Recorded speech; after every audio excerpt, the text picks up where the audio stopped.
रोज सुबह घूमने जाने वाले महेश जी आज अभी तक सो रहे थे। उनकी बहू ने यह सोचा कि उनकी तबीयत ठीक नहीं होगी। कमरे की सफाई के दौरान बहू के हाथ से तिपाई पर रखा उनका चश्मा फर्श पर गिर गया, जिसे फिर तिपाई पर रखते समय उसने देखा कि चश्मे के दोनों कांच फ्रेम में नहीं हैं, जबकि कल रात खाना खाते वक्त चश्मा बिल्कुल ठीक था। एक नए खर्च की आगत जानकर उसे ससुर पर गुस्सा तो आया, पर उसने उसे दबा लिया और अपने काम में लग गई। 75 साल के महेश जी का बेटा हार्ट अटैक से भरी जवानी में चल बसा। उसके साल भर बाद ही कैंसर पीड़ित उनकी पत्नी परलोक सिधार गई।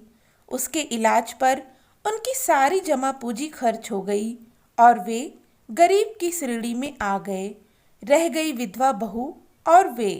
जवानी में विधवा हो जाने के महादुख ने बहू को बहुत गुस्सैल बना दिया था। वे खुद बीमारी के कारण कुछ रोजगार करने की स्थिति में नहीं थे। उन्हें सरकार से मात्र 300 रुपये पेंशन मिलती थी, जो उनकी दवाइयों पर खर्च हो जाती थी। उनकी बहू सिलाई करके घर की गाड़ी अकेले खींच रही थी। कल सुबह सैर से लौटते समय वे ठोकर खाकर गिर गए थे और चश्मा झटके से निकलकर वहां पड़े पत्थर से जा टकराया था, जिससे चश्मे के दोनों कांच चकनाचूर हो गए थे। उन्होंने चश्मे का फ्रेम उठाकर पहन लिया। उन्हें अपनी गुस्सैल बहू का डर जो सता रहा था। 4 दिन पहले ही उनके हाथ से कांच का गिलास गिरकर टूटने पर बहू से बड़ी डांट पड़ी थी। उन्हें पता था कि चश्मे के टूटने का पता लगने पर उन्हें खूब डांट पड़ेगी, इसलिए उन्होंने फ्रेम को ही पहन लिया। उन्होंने सोचा कि 2 दिन बाद पेंशन मिलने पर नए कांच लगवा लेंगे और बहू को कांच टूटने का पता नहीं लगेगा। वे अपनी दवाई आधी ही खरीद लेंगे। नित्य कर्म से निवृत्त होकर वे चाय का इंतजार कर रहे थे। बहू ने देखा कि वे बिन कांच का चश्मा लगाए बैठे हैं। बहू ने पूछा, बाबूजी, आपने बिन कांच का चश्मा क्यों लगा रखा है? वे हड़बड़ा गए। उनसे बहू के इस अप्रत्याशित प्रश्न का उत्तर देते नहीं बन पड़ा। वे घबराहट के मारे हकलाने लगे। उनकी घबराहट से बहू का दिल पसीज गया। उसने अपना स्वर नर्म करते हुए कहा, बाबूजी, डरो नहीं, मैं आपकी दुश्मन नहीं हूँ। मुझे बताओ, आपका चश्मा कब और कैसे टूटा? वे बोले, कल सैर से लौटते वक्त ठोकर खाकर मेरे गिरने से चश्मा निकलकर पत्थर से टकरा गया था, तो दोनों कांच टूट गए। बहू ने फिर पूछा, फिर चश्मे के फ्रेम को आप दिन भर क्यों लगाए रहे? वे बहुत ही झिझकते हुए बोले, चश्मा टूटने का पता लगने पर पड़ने वाली तुम्हारी डांट से बचने के लिए। बहू ने फिर पूछा, आप इस बात को कब तक मुझसे छिपाए रखते? एक दिन तो मुझे पता लगना ही था। वे बोले, 2 दिन बाद जब मुझे पेंशन मिलती तो अपनी दवाई आधी खरीद कर बचे रुपयों से चश्मे के कांच लगवा लेता और तुम्हें पता ही नहीं चलता।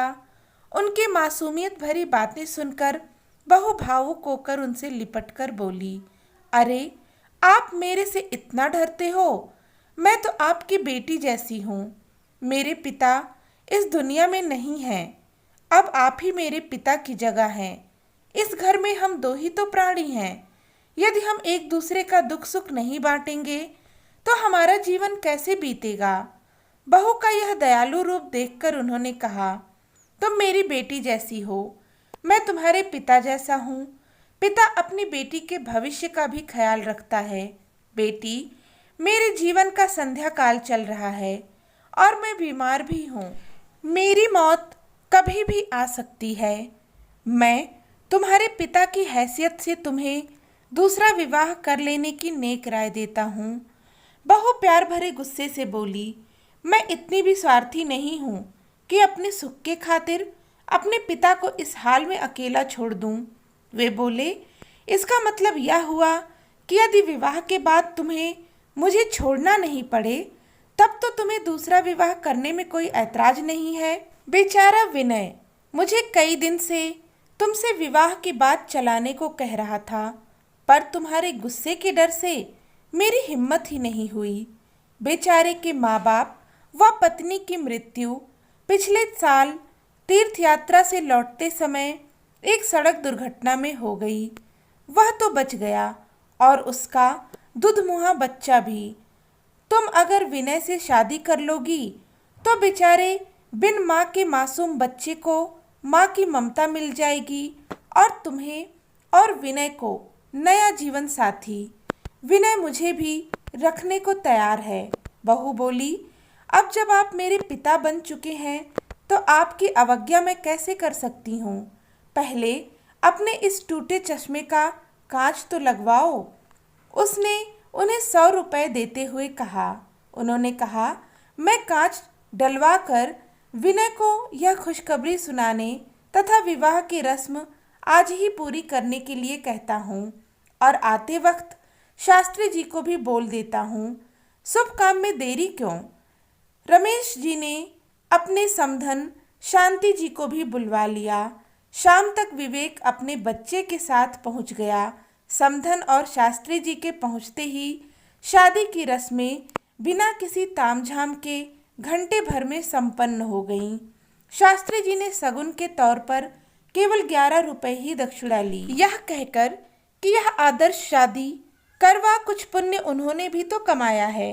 वे जाने लगे तो बहू ने उन्हें रोकते हुए कहा, शास्त्री जी अभी एक शादी और करवानी है। उन्होंने पूछा, किसकी। बहू बोली, मेरी विधवा माँ और विदुर पिताजी की। बहू की बात सुनकर महेश जी हक्के बक्के होकर अपनी पुत्री को आश्चर्यचकित होकर देखने लगे। वे बोले, तुमने इतना बड़ा फैसला मुझे बिना पूछे कैसे कर लिया। वो बोली, जब मैं आपका कहा मानकर दूसरी शादी कर सकती हूँ तो आप मेरी बात कैसे टाल सकते हैं। आप मेरे पिता तो पहले ही बन चुके हैं। अब मैं आपको अपनी माँ का जीवन साथी बनाकर बाप बेटी का यह नया रिश्ता पक्का करना चाहती हूँ।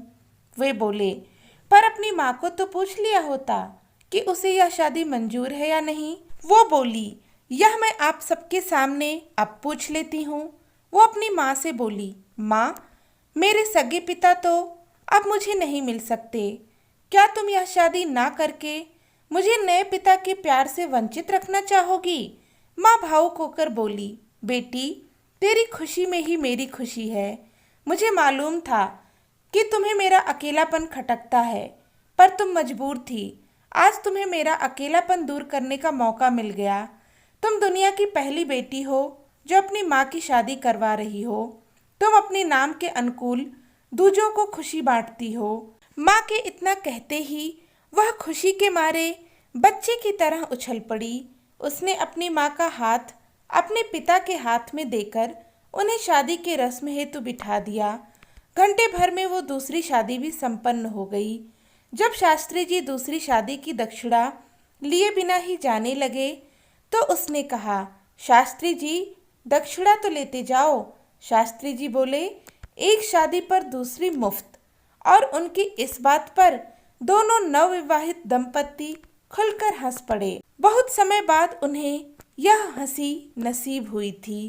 इन दो शादियों से जहाँ 4 लोगों को नया जीवन साथी मिला, वहाँ एक छोटे बच्चे को मिली नई माँ।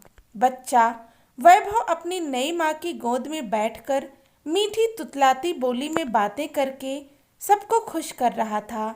एक छोटी सी घटना ने एक गुस्सैल बहू को प्यारी बेटी में बदल दिया। अब वह घर महेश जी और खुशी के साथ शांति, विवेक और वैभव का भी था। नज़र क्या बदली, नज़ारे ही बदल गए। तो दोस्तों, आपको आज की यह कहानी कैसी लगी हमें कमेंट करके ज़रूर बताएं। कहानी पसंद आई हो तो प्लीज़ इसे लाइक और शेयर करें। चैनल पर नए हैं तो सब्सक्राइब करना ना भूलें। धन्यवाद।